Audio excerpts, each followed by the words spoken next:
Hi, I'm Annie Fitzsimmons. I'm your Washington REALTORS Legal Hotline Lawyer. And this is the first video in a series entitled Perspectives on a Transitioning Market. And I am so grateful to be joined today by my friend Shelly Schmitz out of Vancouver. I'll let Shelly introduce herself in a minute. But Shelly is going to help me throughout this entire video series as we interview other industry professionals who will help guide Washington Realtors to better service consumers during this transitioning market, helping consumers to achieve their goals of buying and selling homes, and helping you to achieve your goal of remaining successful in the real estate industry. And so the first perspective you're going to hear is that of Shelly's. And I'm so, like I said, so grateful that Shelly has joined us because Shelly brings with her 30 years of experience. And in that time, I suspect you've seen a market shift or two. Many, yep. Shelly currently manages 370 brokers? Yes. Yeah. So Shelly, go ahead and tell us where you're from, Okay. and what's your firm's name, just a little bit about yourself, and then we're going to launch right into talking about this shifting market and your perspective on it. So I'm Shelly Schmitz with Keller Williams Premier Partners in Vancouver, Washington. Of course, that's Clark County, and we service Clark County, Cowlitz, Skamania are kind of our primary. It's kind of a big area. And like you said, I've been doing this for 30 years, and I will say one of the little things about that is I have had great mentors that I've been able to lean on, and I think that's why I've been able to make it this long. Okay, so in your 30 years, you're a manager right now, obviously, designated broker, right? Mm-hmm. Have you also been boots on the ground selling real estate? Oh yes. So I've been on the management side only for 9 years. Okay. And the rest has been boots on the ground. Yep. And I still do sales today. I think I need to still stay relevant and to really understand what is going on. Okay. So for 30 years, you've made a living in this business. Yes. All right. With that then, and understanding that you've been through a shift or two, I want to speak today to brokers who have not only joined our industry in the last 10 years, because if you've joined the industry in the last 10 years, you're familiar with it hasn't always been exactly the same market, but a very seller-favored market, constantly increasing in the seller's favor over the last 10 years. And I suspect that you have seen markets that don't always necessarily so heavily favor the seller. Yes. And I suspect that you've seen the market itself go in and out of buyer markets, seller markets, and somewhere in between. Yes. So as you look, so I want to talk to those brokers who are new in the last 10 years. I also want to talk to the brokers who might have been licensed for more than 10 years, but who haven't been through a shift for a long time. Right. Or maybe haven't been through as many shifts as you have. Shelly, as you look at the shift that's already started and is coming, are you worried? Are you fearful? I am not fearful. I would like to say to everyone, don't be fearful. I always tell people it's a checkup from the neck up. So it all starts with your mindset. And if you look at this market as, okay, it's not going to be like it was yesterday. I need to figure out what I need to know, and then I need to start doing the steps to keep me to be able to keep going forward and being able to help my brokers and clients. And so it all starts with mindset, and no one should have fear. Okay.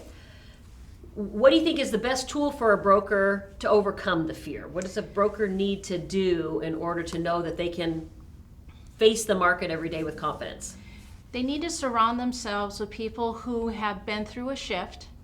And if you don't have people around you that have been through a shift, surround yourself with people who are at least trying to figure out how to move forward. So it's not the sky is falling, doom and gloom, this is horrible, but more like, okay, the shift is coming, we can see some of the reasons why, and now let's figure out how do we help our clients move through this shift. So if you have more of a forward-thinking mindset on that, you will survive this. So let's talk about clients then specifically. Let's start with sellers. And I'm seeing this discussion with you, maybe taking 2 videos. Let's talk about sellers in this video, and then in a second video, let's have a very similar discussion about buyers. Okay. When you're thinking about this shifting market, sellers are going from being the king in the market to still being a big player, but not holding quite the position of authority that they have for the last several years. What do brokers need to know to successfully work with sellers in today's market and in the market that's likely coming? Okay.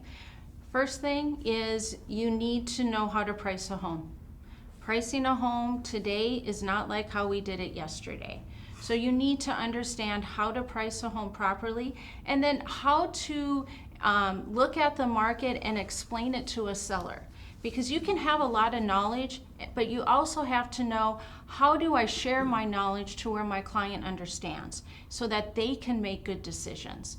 And so pricing is number one, knowing what's going on with your market, understanding all the different pieces like financing, the appraisal process, all of that, because we're going to have different things showing up that we didn't have before. And then know your forms, right?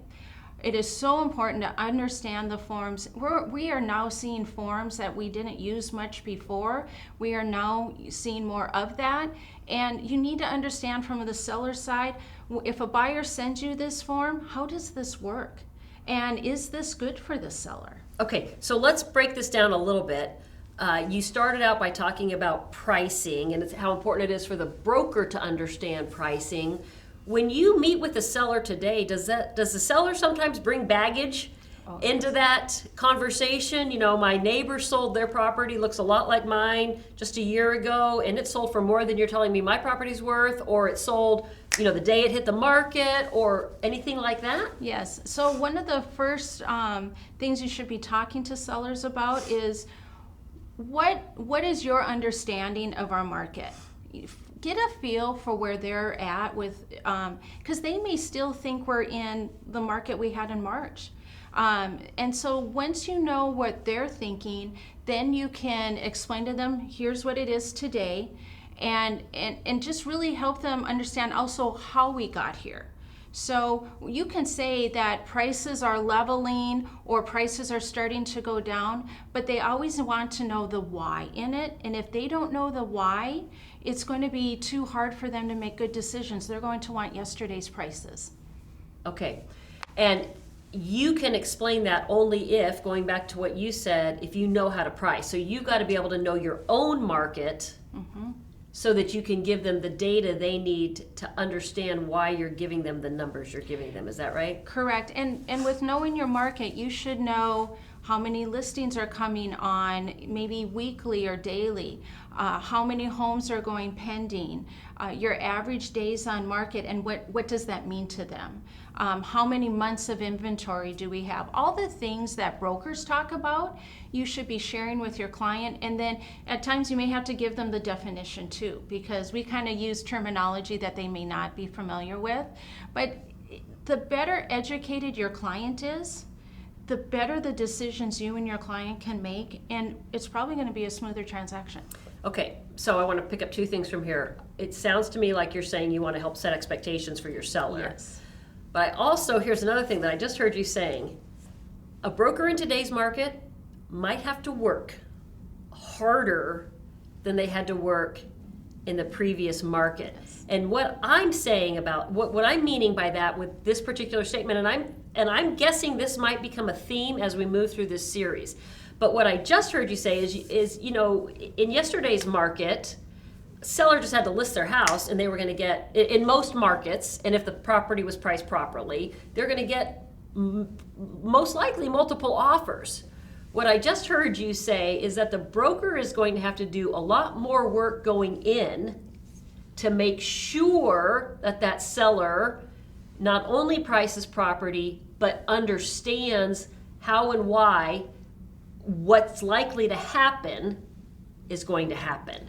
So let's talk about that then. Setting expectations for the seller. It is setting those expectations and managing them. Okay, tell So me about that. when you go in and you're setting the expectations, seller, this is what is going on in the market. This is a good price for your home, but if we don't have a sale in, let's say, 10 days, then we're going to have to talk a potential price change. So set what those expectations will look like. You are going to probably have to say, hey, I can't guarantee you're going to get multiple offers, or that you're even going to get an offer above asking like we used to in the previous market. So you want to set that so that they understand that what happened yesterday may not be happening today. And then from there, you want to remind them as you're going through this process, because they're going to look at you and nod and go, yeah. And then 5 days from now, when they don't have an offer, they're going to get frustrated. And you just have to kindly remind them, we talked about this, here are those expectations, so that you can keep everything as level as you can. Okay, so managing expectations starts with setting expectations. Yes. You can't go back to them a week or 2 or even 4 weeks later and say, remember we talked about this at the time you listed the property, if you haven't talked about this at the time you listed the property, right? And being able to say, remember we talked about this at the time, is critical to then being able to help them keep proper focus a month later when their property hasn't sold. Is that right? Right. And if people understand, here is the process, here are things that could happen, and then they do happen, they're going to be like, okay, yeah, you told us.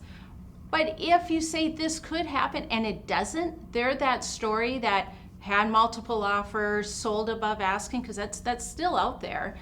They're going to be like, oh my gosh, this is so wonderful, right? You don't want to be... You exceed expectations. You exceed it, yep. And you don't want to be doom and gloom, just be real with them. But setting those proper expectations, following up, and I wouldn't say don't, like, you talk about it on day one and then you don't talk about it for 10, 14 days again.